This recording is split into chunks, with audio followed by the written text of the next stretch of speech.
Listen to the conversation between Bob Wills, who is a foreign student advisor at a language school, and Angela Tung, who is a student, and complete the form. First, you have some time to look at questions 1 to 8 on the form now.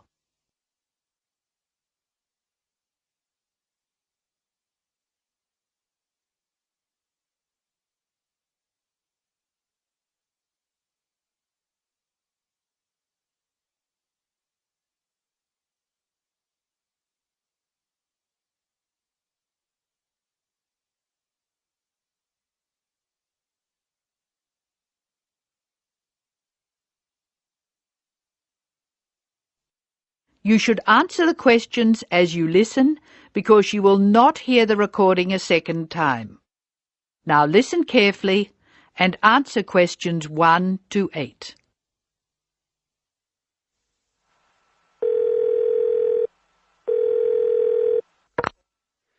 Hello, Foreign Student Advisor's Office. This is Bob Wills speaking. Can I help you? It's Angela Tung here, Bob. I'd like to make a request for special leave. Can I do that over the phone? Hello, Angela.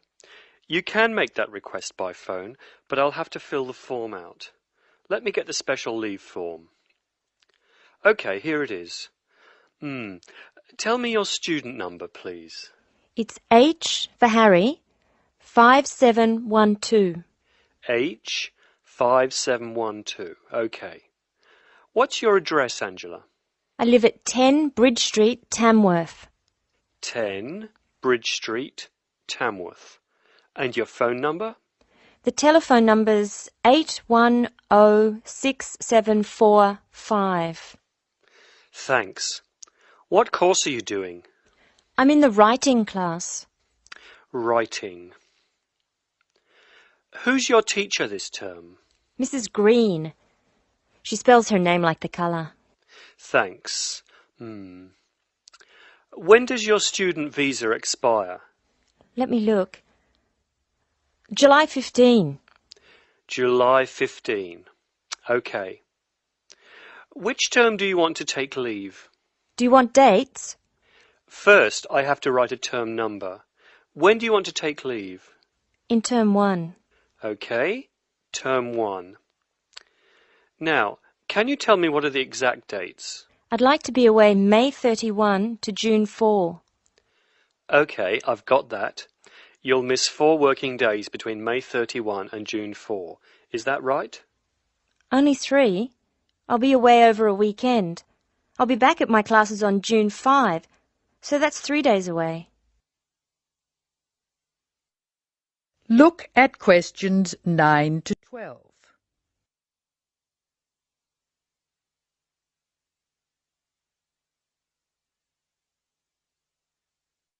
Now listen to more of the conversation between Angela and Bob.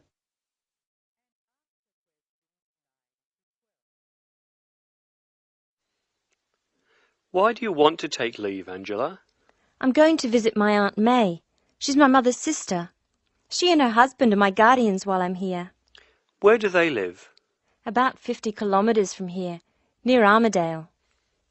Do you have to take so long if they live nearby? My mother is coming with me. She's come for a holiday, so she wants to have some time with May. And I want to spend some time with my mother too. Aren't you going home soon? I've applied to extend my time here. I expect to go home in 12 months. That is the end of part 1. You now have half a minute to check your answers.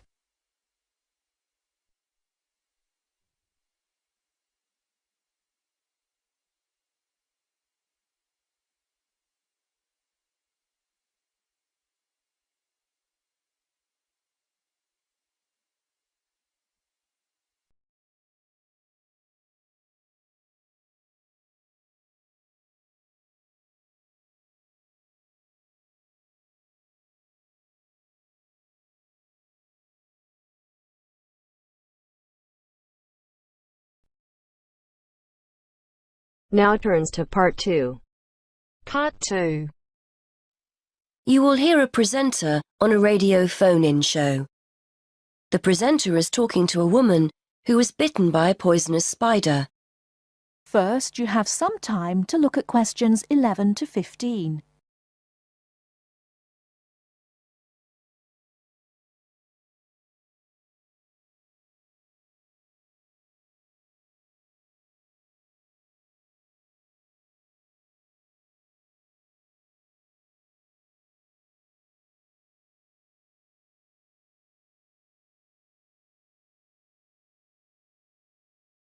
Now, listen carefully and answer questions 11 to 15. Today, we're continuing our Traveller's Tales. On the line we have Amanda Toddington, who had quite a nasty experience in Australia last year. Isn't that right, Amanda? Yes. My husband and I were on holiday and we were staying at a friend's house on the coast near Brisbane. It was towards the end of the holiday and I was about to go into the garden and enjoy my breakfast. I walked out into the kitchen, slid my left foot into my shoe and felt a tiny sting. It was pretty painless, but I shook the shoe off my foot and saw this tiny spider running out as the shoe hit the wall. Anyway, not being an expert, I presumed the worst, that I'd been bitten by something that was going to kill me, and I completely lost control. I don't think I've ever screamed so much in all my life. We'd been told beforehand to always check our shoes before putting them on, as it's a common way to get bitten. So I suppose it was my own fault, really. So what was it that had bitten you? Tony, that's our Australian friend, he immediately asked me if I knew what had bitten me, and I pointed to the corner of the room where I'd last seen the spider. He picked up a jar and found the creature in the corner where the shoe had hit the floor. "It's a redback," he said, and he gently placed the jar over the spider. The funny thing was, we'd been talking about some of the creatures we needed to be careful of a few days previously, and as he said the name redback, the conversation came flooding back to me. In particular, the fact that the bite can be extremely painful. I've found out since that the redback is from the same family as the black widow spider, and it's the female that does the damage, which it turned out was what I'd been bitten by. You must have been absolutely petrified. You can say that again. I remember feeling quite confused. I wasn't in a great deal of pain to begin with, and yet I could see from our friends' faces that they were concerned. Tony explained that the venom or poison of the bite spreads quite slowly, so the pain doesn't feel too bad at first. Gwen, Tony's wife, brought an ice pack, and Tony held it against the bite to make it less painful. Apparently, you're not supposed to put a bandage on the area, as this can make it hurt even more. Tony tried to put my mind at rest by explaining that this was quite a common bite, that the hospital would have an antivenom, and that everything would be okay. But I was beginning to panic. We were flying back to the UK the next day, and I really didn't know what to do. Before you hear the rest of the talk, you have some time to look at questions 16 to 20.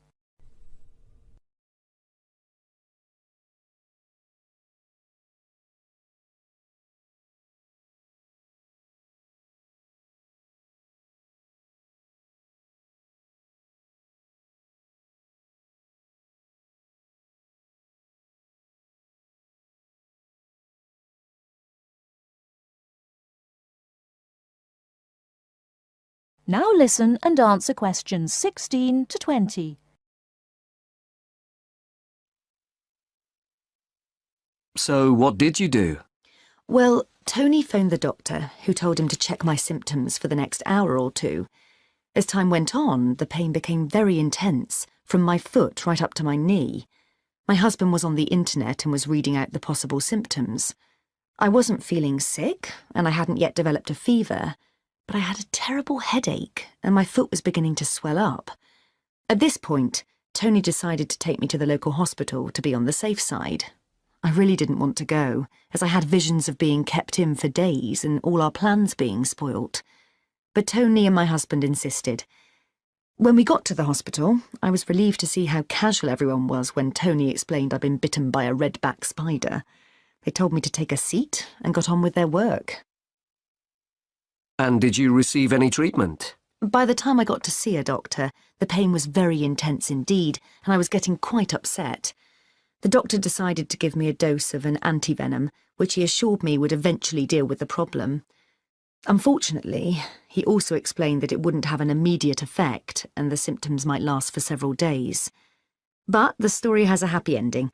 My husband managed to book us onto another plane 1 week later.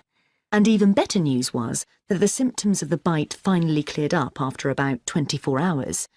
Within a couple of days, I was back to normal again. So thanks to the spider, we managed to extend our holiday by a week.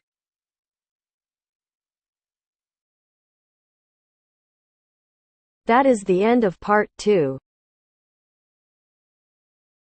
You now have half a minute to check your answers.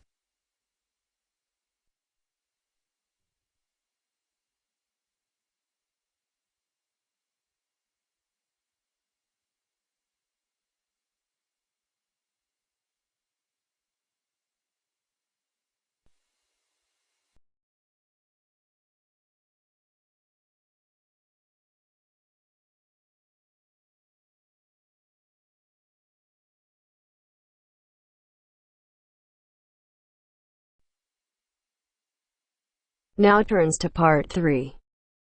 Part 3. Now turns to part 3. Part 3. You will hear a talk by a wildlife specialist on a type of bird called a kiwi. First, you have some time to look at questions 21 to 25.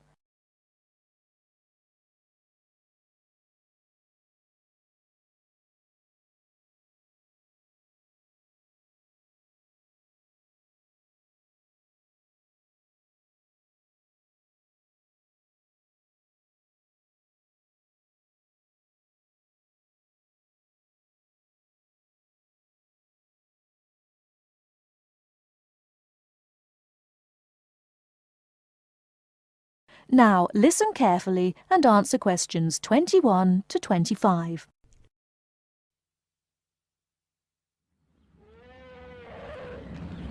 Ladies and gentlemen, welcome to Auckland Zoo on this sunny Sunday afternoon and to our special Kiwi fundraising event.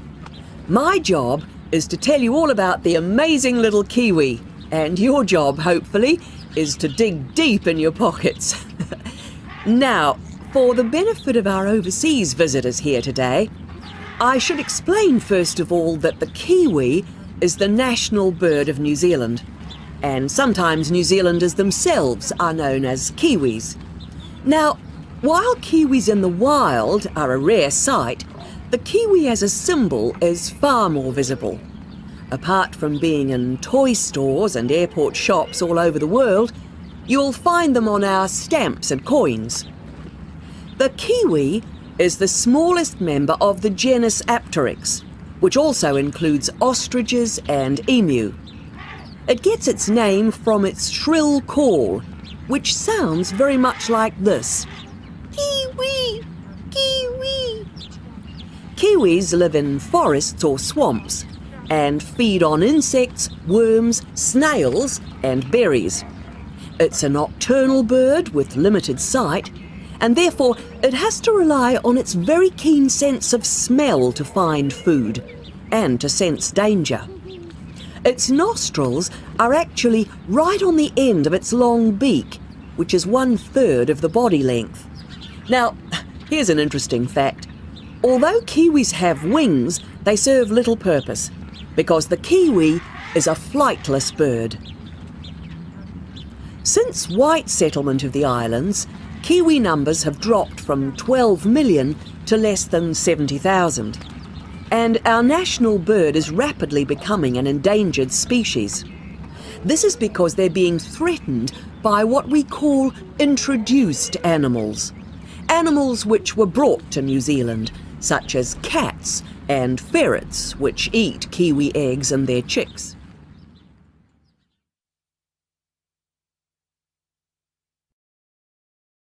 Before you hear the rest of the talk, you have some time to look at questions 26 to 30.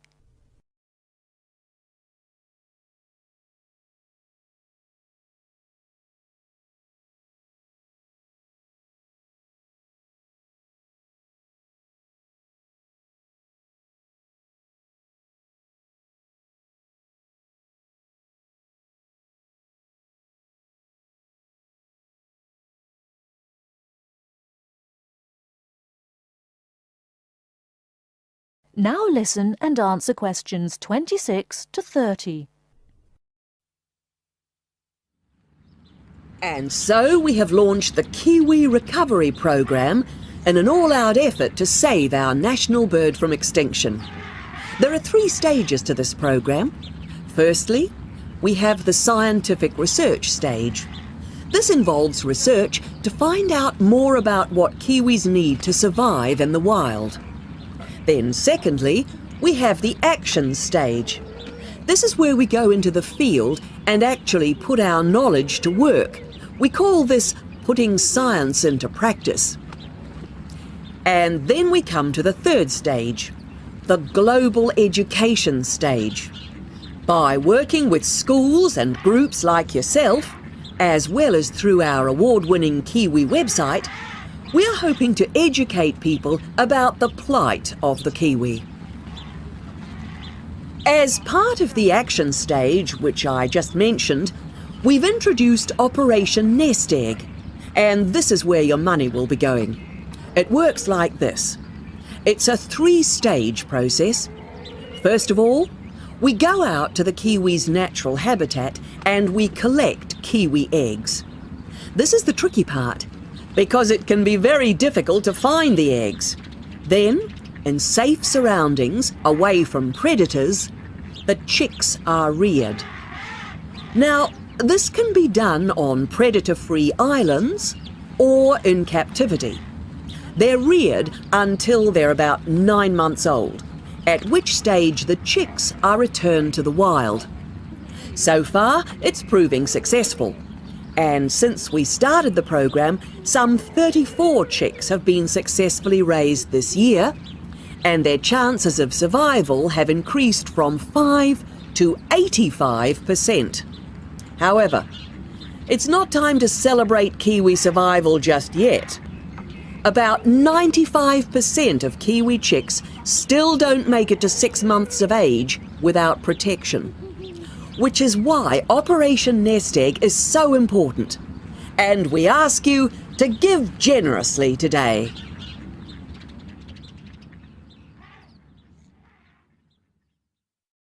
That is the end of part 3. You now have half a minute to check your answers.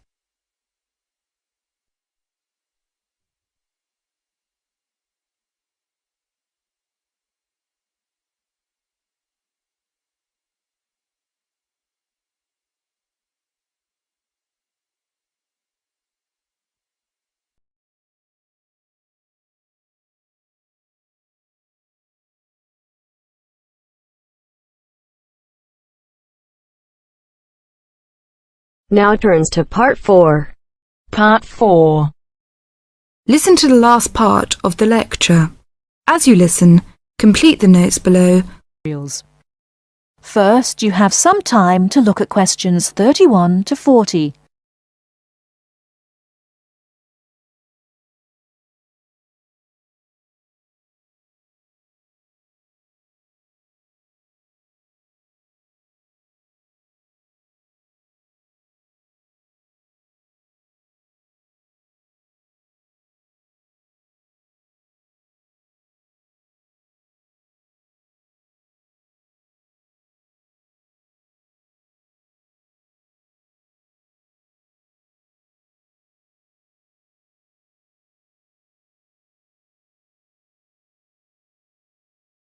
Now listen carefully and answer questions 31 to 40. Last time I said that a lot of Irish people left the country and went to England, America and many other foreign countries. Today I'd like to talk about the emigration. The effects of immigration were not all bad. The immigrants experienced a lot of hardship in their new countries. There is a famous story about a park in Shanghai where Chinese and dogs were not allowed. Well, in England, until into the 1950s, signs for jobs sometimes read, "Irish need not apply." The immigrants often experienced discrimination, but they formed many organisations to look after their fellow immigrants. Many of these organisations later became very important. In America, the Irish chose politics as the way forward, and significant cities were controlled by Irish politicians. This movement reached its peak with the election of John F. Kennedy in 1960. His grandparents came from Ireland, and his election had a significant impact in Ireland, helping the process of recovery of self-confidence which we have today. Today, there are 70 million people of Irish descent living outside Ireland. In America alone, there are 40 million people, and 10 million of these people have a 100% Irish background. They carried the culture of their home country with them and adapted it to their new home. They made changes which would be unthinkable in the home country, and we often laughed at the Yankees' Irishness. In fact, any immigrant who came back to live in Ireland, often after many years, found it very difficult to fit into Irish society again. They had been changed by the experience. These immigrants have always had an interest in the old country. The American letter was a letter containing dollars sent back to one's family. More recently, President Clinton has been very influential in bringing peace to the north of Ireland. Riverdance itself was the idea of a dancer who was American, who applied American methods to traditional dancing, and the fusion was immediately popular. Modern Ireland has been able to use the disaster of the last century to learn modern marketing techniques and apply them, without at the same time losing what is distinctive about itself. Riverdance is a demonstration of that distinctiveness. That is the end of part 4. You now have half a minute to check your answers.